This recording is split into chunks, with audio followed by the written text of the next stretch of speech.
So the phrase game changing is overused. I like to reserve it for those special drops, and I'm going to roll it out today. You can see on GitHub, this repository is only 3 days old and it's already shot up to 16,000 stars. It gives AI agents full access to your entire Google Workspace, both beautiful and incredibly dangerous at the same time. Let me show you what this is, what the opportunity is, and how to get it set up. So essentially what you're getting here is one CLI to rule them all. Your Google Workspace CLI gives you access to Gmail, Drive, Calendar, Docs, Sheets, Chat, Admin, Google Keep, everything that's under the Google Workspace stack. If you're new to this and not sure what a CLI is, it's an interface that is text-based, so it's perfect for AI agents to use and discover quickly. It gives them all the tools they need to carry out your bidding. AI agents have gotten incredibly powerful. The likes of Claude Code, Cursor, OpenClaw, the capability really is there. What's really been missing is a clean foundation, a way to give agents programmatic access to the infrastructure most businesses run on. Without that, it's been really difficult to build AI operating systems you could run or sell, until now. So in a nutshell, we have our agent. That could be Claude Code, OpenClaw, Gemini CLI, whatever you want. All of the above work in code. It's what they love, and they love CLIs. And it's also got an MCP server. MCP historically has taken up a lot of token usage, but there are some scenarios where this is going to prove a good choice. So here's why this matters for builders. You can use this to build out full AI operating systems for your business. I'm talking about self-driving businesses, companies as code, or you can offer this as an agency service for others, build templates and deploy systems in any niche. So this is the Google stack, but how you work with it is absolutely super open. You can use whatever agent you like, whether that's OpenClaw, Claude Code, Cursor, Gemini CLI, even any agent you might build out yourself. It's such a big brain move from Google. They can't officially endorse agent access to email, docs, sheets, drive. It's a total liability, but they do know where this is going. OpenClaw has proved huge demand for unfettered access to your systems, your docs, and everything else. So what exactly do you get with the GWS CLI and MCP? Well, in terms of Gmail, it's not just about reading your emails. You can draft them, send them, search them, manage labels. This is all stuff that the plugins don't let you do. You can create files, edit them, organize, share them, and delete them. So be careful with that. You can create and edit docs, create and edit sheets. It opens up the chat API so you can post messages and read messages. Imagine how powerful that will become, and so much more. So this is the kind of sample automation that becomes possible across this stack. This system alone would save a ton of time, and it's just one of hundreds of different systems we can now automate. Think of the value this will provide to your business and to others.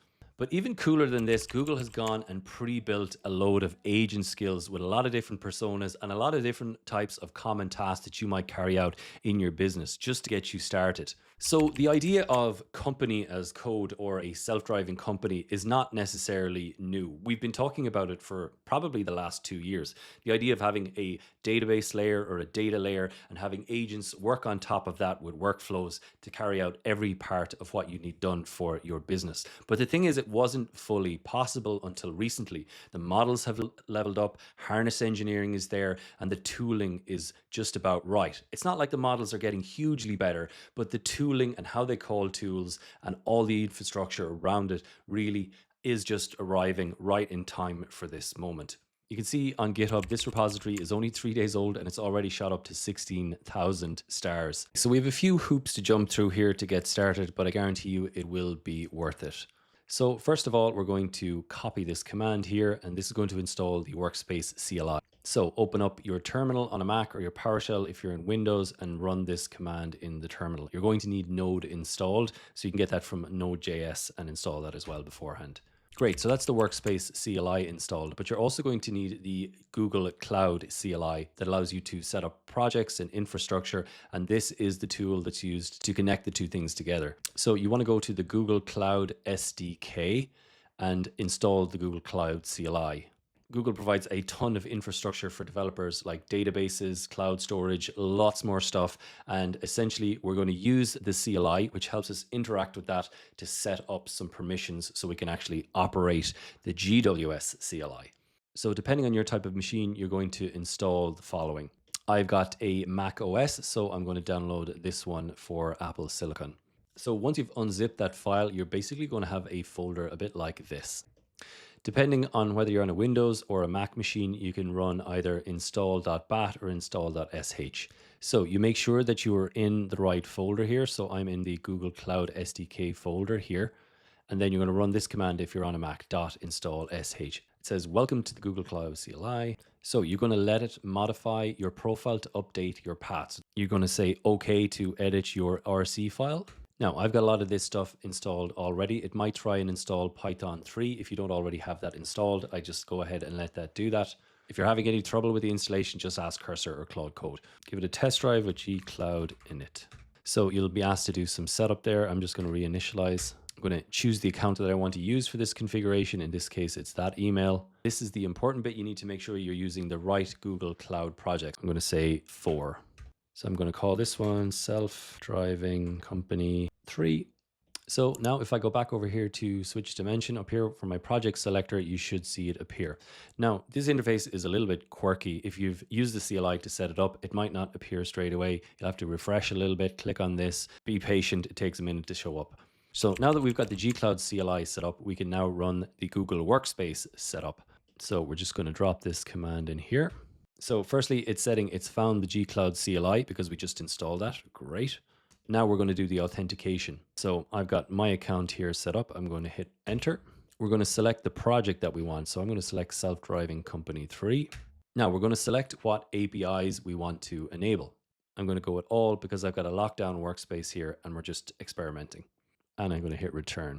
So it's enabling 22 APIs. So we need to manually step through this to connect our account to the CLI. So we're just going to copy this URL here. That takes us to the OAuth consent screen. If you can't find your way there, you can just go here, then API and services and OAuth consent screen. So we're going to click get started, put in whatever name you want, your support email, and we're going to make this external. Click next, and then we're going to put in whatever contact information you need. For now, you just put in your own email, that's fine. I agree to the terms and services, and then click create. So next up, you need to create the OAuth client. So we can just find that again here if you can't find your way there. So now we need to create our OAuth client. So I'm just going to click on this. We select our application type. We're just going to drop in desktop app here. Leave that name as it is if you want. And then we're going to take our OAuth client here and save that for later. So if you haven't got a secret already, just make sure that you add it in there. So just click add secret. Again, it's here in clients, client for desktop. And then we can just paste this in here. So now we're just going to run GWS auth login, and then it's going to give us all the different scopes. So there's a ton of scopes in here. I don't recommend starting with them all enabled. It's way too powerful. Let's just start with the core consumer support. So I'm just going to enter confirm.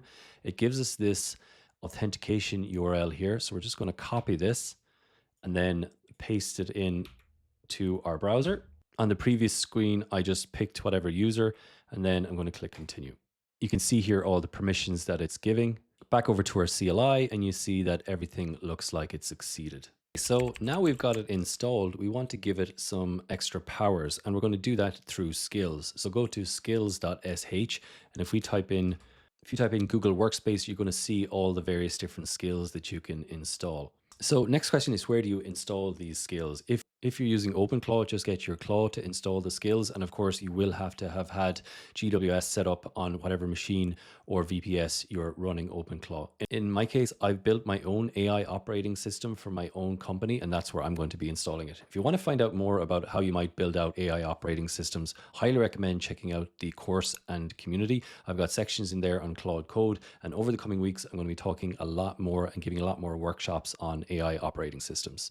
So I've got my folder where I want to install my skills. That's where I want my agent to be able to use them. Skills. If you've never run before this, you're going to need to install it. So just get npx skills, hit return.